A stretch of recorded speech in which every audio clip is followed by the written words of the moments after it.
नमस्कार दर्शकों, आप सभी का आयुर्विधान में स्वागत है। जैसा कि हम सभी जानते हैं कि Ayurvedic medicine method is best and effective. आज इसी के बारे में हम डीपली जानेंगे और हमारे साथ मौजूद है स्टूडियो में डॉक्टर विवेक कुमार गुप्ता। नमस्कार डॉक्टर साहब। नमस्कार निजिम। नमस्कार दर्शकों। तो आइए मैं आपको डॉक्टर विवेक कुमार गुप्ता के बारे में बता देती हूँ। डॉक्टर विवेक यंग, एनर्जेटिक, प्रोफिशिएंट और वेल ग्राउंडेड पर्सनालिटी जो एक जानी मानी आयुर्वेदिक कंपनी आयुर्विधान के ओनर हैं। डॉक्टर विवेक ने 2007 में महर्षि दयानंद यूनिवर्सिटी से बीएमएस की डिग्री ली। 2009 में हॉस्पिटल मैनेजमेंट में एमबीए किया और 2007 से ही वो क्लिनिकल प्रैक्टिस कर रहे हैं। वर्ष 2016 से एपीआई के अंडर में आयुर्वेदिक मेडिसिन की मैन्युफैक्चरिंग कर रहे हैं और आज 2 मैन्युफैक्चरिंग यूनिट्स के सीईओ हैं। इतना ही नहीं, समय समय पर national and international journals of medicine में डॉक्टर साहब के आर्टिकल्स भी पब्लिश होते रहते हैं। डॉक्टर विवेक आयुर्वेद के क्षेत्र में बहुत गहन रिसर्च की है और उसी का नतीजा है जो वो अपने रिसर्च वर्क और इफेक्टिव ट्रीटमेंट मेथोडोलॉजी के लिए देश भर में मशहूर हैं। तो डॉक्टर साहब, जैसा कि हम देख रहे हैं कि रोजमर्रा की जिंदगी में हाइपर एसिडिटी की प्रॉब्लम बहुत सामने आ रही है। लोगों के गलत खान पान की वजह से आजकल हाइपर एसिडिटी एक कॉमन सा प्रॉब्लम बनता जा रहा है। तो मैं आपसे जानना चाहूंगी कि यह हाइपर एसिडिटी का मुख्य कारण क्या हो सकता है? रिमझिम, हाइपर एसिडिटी को अगर हम आयुर्वेद के परिवेश में देखें तो यह अम्ल पित्त से संबंधित रोग है और अम्ल पित्त के साथ साथ यह श्लेष्मक पित्त से भी संबंधित एक विकार माना गया है। हाइपर एसिडिटी जो है, एक अगर हम इसको लिटरल मीनिंग देखते हैं इंग्लिश के अंदर, तो हाइपर यानी कि बढ़ा हुआ, एसिडिटी यानी कि एसिड, और यह जो स्थान इसका हमारे शरीर में रहता है वह एब्डोमेन रहता है, अपर एब्डोमेन रहता है। तो अगर हम लोग इसको एक लिटरल मीनिंग देखकर आपके क्वेश्चन के अकॉर्डिंग बात करें तो hyper acidity is acid in our abdominal track. और अगर हम इसको आयुर्वेद की दृष्टि से देखें तो अम्ल पित्त इसको हम कहते हैं, और इस अम्ल पित्त का मतलब ये है कि पित्त के अंदर हमारे शरीर में जो सिक्रीशंस हमारी एब्डोमिनल सेल्स, मास्ट सेल से हो रही हैं, पित्त की हमारी बॉडी में गैस्ट्रिक जूस है, उसके अंदर अम्ल की मात्रा का अधिक बढ़ जाना या अम्लीय हो जाना। और सिक्रीशन जो हमारे शरीर में पित्त की हो रही है खासकर एब्डोमिनल एरिया के अंदर, वह 2 तरह से गति करती है। एक ऊर्ध्व गति करती है जिसे हम लोग ऊपर की तरफ बोलते हैं, एक अधोगति बोलते हैं, इसे नीचे की तरफ बोलते हैं। अगर ये अधोगति कर रही है तो इसे वेल, अगर नीचे जा रही है लाइक डूडेनम से इंटेस्टाइन्स की तरफ जा रहा है अगर वो सिक्रीशंस, तो ठीक है, वो डाइजेशन प्रॉपर कर रहा है। लेकिन अगर वो अधोगति कर ऊपर की तरफ सिक्रीशंस ले रहा है तो उसके अंदर जो है वो हम उसको डिजीज में काउंट करेंगे। सो डॉक्टर साहब, जैसा कि हम देख रहे हैं कि रोजमर्रा की जिंदगी में लोगों के अंदर पेट की बीमारी बहुत बढ़ती जा रही है। भूखे रहने से या फिर गलत खान पान से हाइपर एसिडिटी की प्रॉब्लम बढ़ती जा रही है। सो मैं ये आपसे जानना चाहूंगी कि जितना मुझे आयुर्वेदिक का ज्ञान है, श्लेष्म पित्त और अम्ल पित्त क्या है? मैं चाहती हूं कि आप दर्शकों को बताइए। गलत आहार विहार से हमारी सोसाइटी में, ह्यूमन सोसाइटी के अंदर एक रोग जो कि उदर रोग यानी कि पेट के रोग से संबंधित है, हाइपर एसिडिटी, जिसे हम गैस, खट्टी डकार और अम्ल पित्त और श्लेष्म पित्त बोलते हैं, ये बहुत कॉमनली देखने में आ रहा है। इसका जो मुख्य कारण है वह जो है आहार विहार से संबंधित है और स्ट्रेसफुल लाइफ, ये तीनों चीज़ें मिलके इस प्रकार के जो डिजीज़ हैं इसको क्रिएट करती हैं। और अम्ल पित्त का जो बेसिकली मेन कारण है शरीर में होने का, वह यह है कि पित्त जो है, जो कि हमारी एब्डोमिनल यानी कि पेट में सिक्रीट होता है, उनकी ग्लैंड से सिक्रीट होता है, उसके अंदर अम्ल की मात्रा यानी कि अम्लीय हो जाना से यह हम रोग अम्ल पित्त कहलाता है। अगर वो अम्ल नहीं है, अम्लीय नहीं है, तो वो पित्त जो है वो नेचुरल वे में एज ए गैस्ट्रिक जूस हमारी बॉडी में काम करता है, डाइजेशन में, पाचन के अंदर। तो रिमझिम, जब कोई व्यक्ति भोजन करता है, खाना खाता है, तो उसको पचाने के लिए शरीर के अंदर हमारे अपर एब्डोमेन के अंदर कुछ तरह के एसिड सिक्रीट होते हैं जो कि वो नेचुरल सिक्रीशंस होती है। उन नेचुरल सिक्रीशंस के अंदर अगर वो डीनेचुरलाइज हो जाए तो वो हाइपर एसिडिटी कहलाती है और वह अम्ल पित्त कहलाती है। अब उस अम्ल पित्त के अंदर, उसके अंदर जो विकार हैं वह तब उत्पन्न होते हैं जब उसकी ऊर्ध्व गति होनी शुरू हो जाती है, अधोगति नहीं हो पाती है। और ऊर्ध्व गति तब होती है जब उसको शरीर में, पेट में उसको पित्त को कोई रिफ्लेक्स मिले। जब वो रिफ्लेक्स मीन टू से जब वो ऊपर की तरफ आए, और रिफ्लेक्स होने का जो मुख्य कारण है वह आना है एब्डोमिनल फ्लैटुलेंस है, पेट में अफारा भारीपन जिसे हम बोलते हैं। और अफारा भारीपन होने का जो मुख्य कारण है वह कॉन्स्टिपेशन है, कब्ज है। यदि हमारी लार्ज इंटेस्टाइन से पेरिस्टोलिक मूवमेंट जो है प्रॉपर ना होकर मल जो है, स्टूल जो है वो प्रॉपर पास नहीं होगा, तो वहाँ पर कुछ गैसेस की उत्पत्ति होगी और वो गैसेस जो हैं ऑटोमेटिकली जो है आपके अपर एब्डोमिनल पार्ट में वो रिफ्लेक्स करेंगी, रिफ्लेक्स करने की कोशिश करेंगी और उसके कारण जो है यह रिफ्लेक्स उदर गति के रूप में माना जाता है। और जिसके कारण कई बार रिफ्लेक्स होने के कारण जो है उल्टी आना, डकार आना, इस प्रकार की बीमारी होती है। तो अम्ल पित्त का जो बेसिक कारण हुआ वह आहार विहार हुआ और स्ट्रेस हुआ। और इसके अलावा आपने प्रश्न किया था श्लेष्म पित्त के बारे में। श्लेष्म पित्त वह कहलाता है क्योंकि जो हमारी एब्डोमिनल म्यूकोसल सेल्स हैं उनका जो डैमेज होने से जो हमारी प्रॉब्लम होती है, दैट इज कॉल्ड द श्लेष्म पित्त।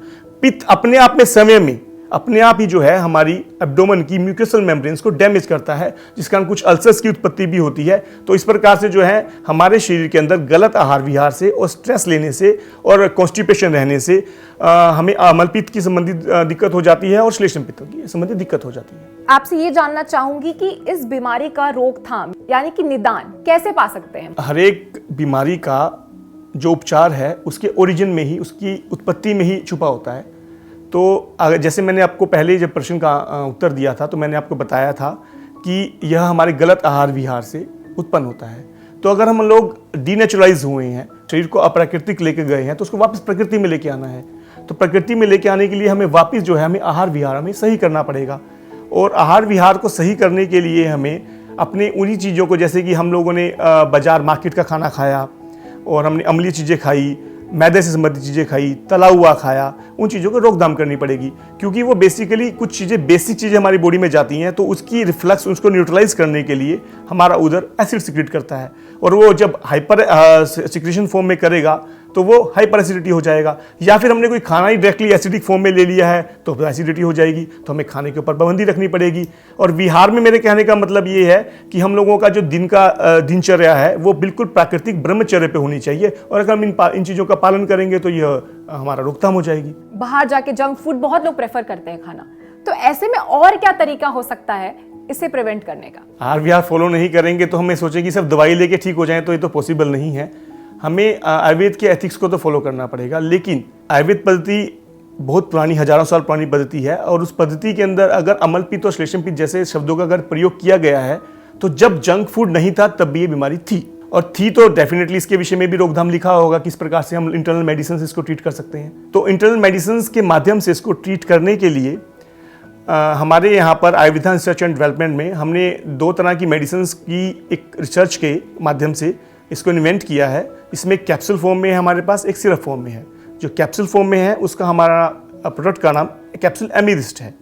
एंड जो सेकंड जो हमारा सिरप फॉर्म में आता है, जिसे हम कसायम बोलते हैं, वो हमारा सिरप एमलोक के नाम से आता है। डॉक्टर साहब, मैं आपसे जानना चाहूंगी, जैसे आपने कैप्सूल एमिरिस्ट और सिरप एमलोक के बारे में बताया, तो इसकी कंपोजिशन क्या है और ये किस तरीके से हम ले सकते हैं? कंपोजिशन बड़ी ही कॉमन कंपोजिशन हम लोग यूज करते हैं। ऐसा नहीं है कोई स्पेशलाइज्ड हम मेडिसिन। हम लोगों का basically Ayurveda research and development में मेन फोकस वो यही रहता है कि हम वो मेडिसिन यूज करें, वो हर्ब्स यूज करें, वो मिनरल्स यूज करें जो हमारे सराउंडिंग में इजीली अवेलेबल हैं। बिकॉज हम लोग जो हैं शिवालिक हिल्स की फुट हिल्स में हैं, जो कि एक हेवन है हर्ब्स के लिए। तो हम अपने आसपास की उन्हीं हर्ब्स को कलेक्ट करते हैं और उन्हीं हर्ब्स को कलेक्ट करके प्रोसेस करके उसको पैकेजिंग करते हैं जनमानस के लिए। और अभी अम्लपित्त और श्लेष्म पित्त के लिए जो हमने कैप्सूल एमिरिस्ट और सिरप एमलोक को तैयार किया है, कैप्सूल एमिरिस्ट के अंदर हमने जो मुख्य द्रव्य रखे हैं वह आंवला है, यष्टि मधु है, और उसके अलावा जो मेन चीज़ है जिसे हम लोग गजनी मिट्टी बोलते हैं उसका प्रयोग किया गया है। एक बड़ी शॉकिंग सी चीज़ हमारे व्यूअर्स के लिए है कि गजनी मिट्टी से हम एसिडिटी को कैसे ट्रीट कर रहे हैं। जैसे हम लोग कहीं आग लग रही है तो उस आग पे मिट्टी डालते हैं, तो उसी प्रकार से गजनी मिट्टी का एक बहुत बड़ा रोल है मिनरल फॉर्म में कि वह हमारे शरीर की आग को बुझाता है। क्योंकि आयुर्वेद में माना यह गया है कि जो अग्नि महाभूत है उसकी जो शांति के लिए हमें पृथ्वी महाभूत की आवश्यकता होती है। इट्स ए कंसेप्चुअल थिंग, एक व्यूअर्स इसको आसानी से नहीं समझ पाएगा रिमझिम, लेकिन अगर हम डीप स्टडी आयुर्वेद की करते हैं तो साइंटिफिक वे में हम इसको पूरी तरह से प्रूव करते हैं कि किस प्रकार से जो है एक गजनी मिट्टी भी अम्लपित्त के अंदर एक बहुत बड़ा उपचार है। और इसके अलावा हम श्लेष्म पित्त के बारे में बात करें, जैसे कि अल्सरेशन ऑफ द श्लेष्म मेम्ब्रेन यानी कि म्यूकोसल मेम्ब्रेन, हम लोग जनरली एक एंटासिड पीते हैं मार्केट के अंदर जो वेस्टर्न सिस्टम मेडिसिन में आते हैं, उसके अंदर भी हम मिट्टी का ही प्रयोग करते हैं, गजनी मिट्टी का ही प्रयोग करते हैं। तो यही कंपोनेंट्स लेकर के हमने एक सिरप एमलो को तैयार किया है और कैप्सूल एमरिस्ट को तैयार किया है। और व्यूअर्स अगर हमारी इस प्रोडक्ट के विषय में ज़्यादा जानना चाहते हैं तो हमारी वेबसाइट और हमारे फेसबुक पेज और हमारे जो सोशल मीडिया के अदर माध्यम है उनके ऊपर जाकर उस पर्टिकुलर प्रोडक्ट के बारे में पूरी तरह से पढ़ सकते हैं। डॉक्टर साहब, गजनी मिट्टी, मुझे काफी आश्चर्य हुआ ये बात जान के कि मिट्टी से भी हाइपर एसिडिटी का इलाज हो सकता है, तो इसके बारे में थोड़ा और बताइए। रिमझिम जी, आयुर्विधान में बेसिकली हम इसी तरह के आश्चर्य तो पैदा करते हैं। हम लोग वही चीज़ें, वस्तुएं, हर्ब्स, जड़ी बूटियाँ, मिनरल्स इस्तेमाल करते हैं जो हमारी सराउंडिंग्स में मिलती हैं हमें। आपको यह नहीं पता कि स्टूडियो में आने से पहले भी आपका जो मेकओवर हुआ है, मेकअप हुआ है, वह भी गजनी मिट्टी से हुआ है। और गजनी मिट्टी ऐसा नहीं है कि हम लोग सब इंटरनल मेडिसिन में यूज़ करते हैं, एक्सटर्नल मेडिसिन में हम काफ़ी लंबे समय से इसको इस्तेमाल कर रहे हैं। घमौरियाँ जब बारिशों में होती हैं हम लोग गजनी मिट्टी अप्लाई करते हैं। हम जो फेस पैक बनाते हैं कॉस्मेटिक्स में जब गजनी मिट्टी का उपयोग करते हैं। इवन हमारे यहाँ पे जो रिसर्च एंड डेवलपमेंट विंग के अंदर कॉस्मेटिक्स के ऊपर, प्रसाधन के ऊपर जो हमारी रिसर्च हो रही है उसमें भी हम गजनी मिट्टी का उपयोग कर रहे हैं। तो आयुर्वेद को आयुर्विधान में बदलने के लिए हम लोग उन्हीं चीज़ों का इस्तेमाल कर रहे हैं जो कि बहुत ईजिली, कॉमनली एक आम आदमी को उपचार के लिए मिल सकती हैं। डॉक्टर साहब, जैसे कि हमने देखा है ज़्यादातर तौर पे कि पेट फूलना, जैसे अभी आपने हाइपर एसिडिटी के लिए बताया कि गजनी मिट्टी का इस्तेमाल होता है, पर आमतौर पर पेट फूलना और पेट का भारी हो जाना, इस वक्त पे आप कौन सा इस्तेमाल करते हैं मेडिसिन? रिमझिम, अभी आपने जैसे क्वेश्चन पूछा ना, पेट का भारीपन और पेट का फूलना, तो मैं एक मिनट आपको पहले मैं इंट्रोड्यूस कर दूं कि बेसिकली ये है क्या चीज़ है। पेट का भारीपन और फूलना तब होता है जब हमारे शरीर में खाने का पाचन सही नहीं होगा।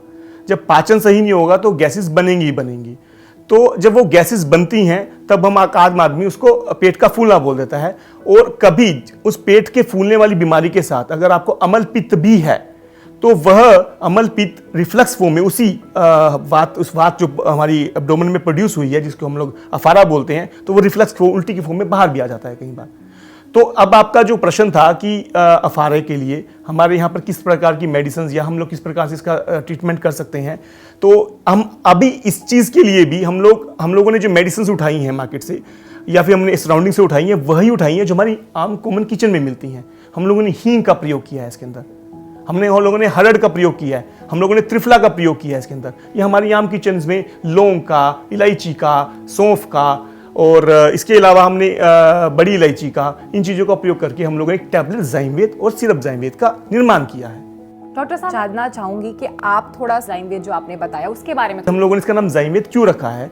एंजाइम बेसिकली हमारी पाचन को सुदृढ़ करने के लिए हमारे पेट के अंदर कुछ प्रकार के एंजाइम्स की सिक्रीशंस होती हैं। उन जो एंजाइम्स की सिक्रीशंस होती है वहां से हमने वर्ड जाइम उठाया, और क्योंकि ये वैदिक साइंस है तो हमने वहां से वेद उठा लिया। तो इस प्रकार से एक आम आदमी के लिए एक प्रोडक्ट बहुत क्लिकी रहे तो हमने जाइमवेद नाम की एक संरचना के रूप में एक टैबलेट जाइमवेद बनाई, एक सिरप जाइमवेद बनाया। तो मैं ये मान लूं कि आपकी औषधियों का नाम भी हमारे रोजमर्रा की जिंदगी में जिस तरीके से हम बॉडी की पाचन क्रिया काम करती है वैसे ही आपकी दवाइयों का भी नाम है। बिल्कुल बिल्कुल, क्योंकि हम लोग जनसाधारण के लिए दवाएं बना रहे हैं ना, तो जनसाधारण के लिए अगर दवा बना रहे हैं तो जनसाधारण के नाम जो उनको ले सकते हैं इजीली, उन्हीं नामों को हम लोग प्रयोग करते हैं। आयुर्वेद की यही तो सुंदरता है कि बिल्कुल इजी वे में, सुगम वे में उपचार करना।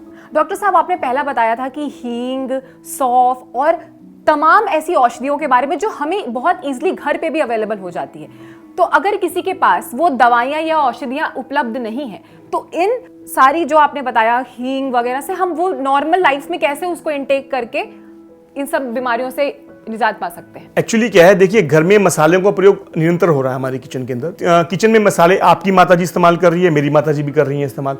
शायद आपकी माताजी बड़ा अच्छा खाना बना दें और मेरी माताजी अच्छा ना खाना बनाए, क्योंकि उन मसालों का सम्यक प्रयोग, उन मसालों का कितना मात्रा में कैसे डालना है, किस प्रकार से उनको हमने ग्राइंड करना है, उसके ऊपर ही बेसिकली उस जो हमारे घर में डिश बन रही है उसका स्वाद और उसके होने वाले लाभ डिपेंड करता है।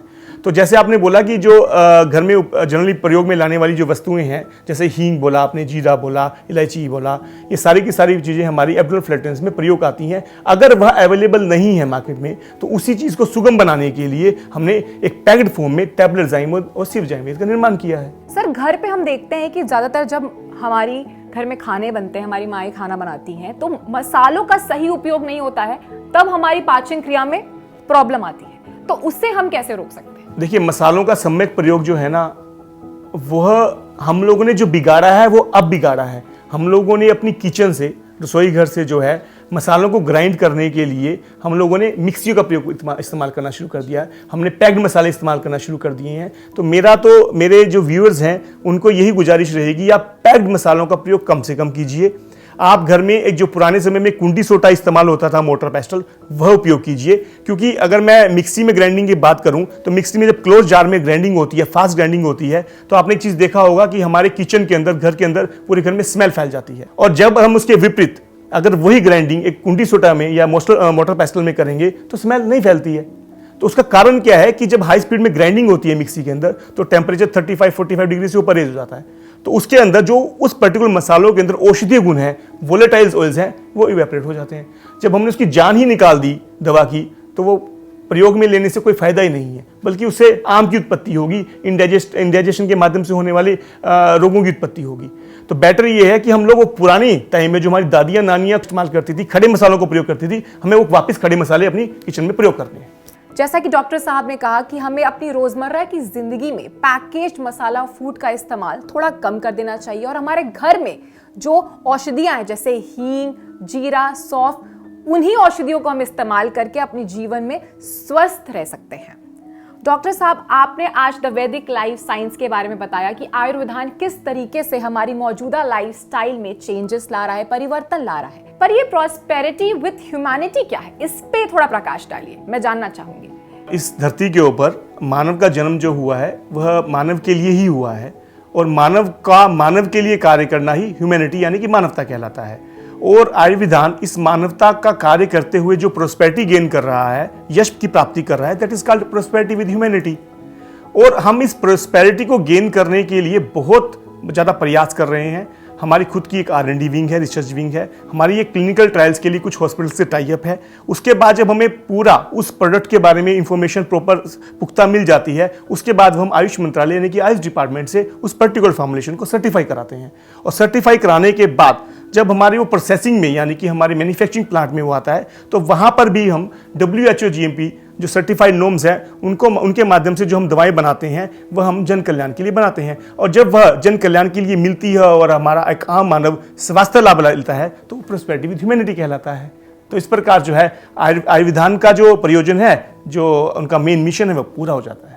बहुत ही सुंदर विचार थे आपके, बहुत ही अहम जानकारी दी आज आपने, और आपने बताया हमें कि आयुर्विधान किस तरीके से जीवन कल्याण की तरफ एक पहल है। सो धन्यवाद डॉक्टर साहब आपका हमारे साथ आज इस शो में जुड़ने के लिए। धन्यवाद जी, नमस्कार। दवा निर्माण एवं अनुसंधान के क्षेत्र में आयुर्विधान विश्व की प्रतिष्ठित संस्था है। यहाँ न केवल औषधि निर्माण बल्कि उनके विकास एवं अनुसंधान पर पूर्ण गुणवत्ता के साथ कार्य किया जाता है, जिसके लिए आयुर्विधान शिवालिक हिल्स की मोरनी हिल्स क्षेत्र में पिछले 16 वर्षों से 28 एकड़ भूमि में 75 तरह की हर्ब्स का अनुसंधान कर रहा है। GAP गुड एग्रीकल्चर प्रैक्टिस के दिशा निर्देशों के साथ हम 125 प्रकार की जड़ी बूटियों की खेती करने वाले हैं। समुद्र तल से पर्याप्त ऊंचाई और अनुकूल मौसम के कारण शिवालिक रेंज की मोरनी हिल्स आयुर्वेदिक जड़ी बूटियों का स्वर्ग है। टीम आयुर्विधान द्वारा यहाँ शुद्ध हिमालय के पानी का उपयोग करते हुए जड़ी बूटियों की खेती की जाती है। जड़ी बूटियों की भारी डिमांड और भविष्य की आवश्यकता को देखते हुए विभिन्न क्षेत्रों में 4 जैविक फार्म स्थापित किए गए हैं। हमारे पास जड़ी बूटियों से बनी GAP, GMP, GLP, ISO certified Ayurvedic दवाइयों के भंडारण और प्रसंस्करण के लिए 42,000 वर्ग फुट का इंडोर प्रबंधन क्षेत्र है। हमारे 200 से ज्यादा पेटेंट्स प्रोडक्ट हैं और 350 से ज्यादा क्लासिक मेडिसिन्स हैं, जिसमें syrup, capsules, tablets, oils, internal and external lotions and ointments, eye ear drops, herbal toiletry products, herbal organic cosmetics, toothpaste, oral hygiene आदि शामिल हैं। हमारे पास scientist, well qualified doctors, researchers की पूरी टीम है जो पूरे रिसर्च के बाद दवाइयां बनाती है। अगर आप भी हमारी फ्रेंचाइजी लेकर अपने व्यवसाय को नई ऊंचाइयां देना चाहते हैं तो दिए गए नंबर्स पर संपर्क करें।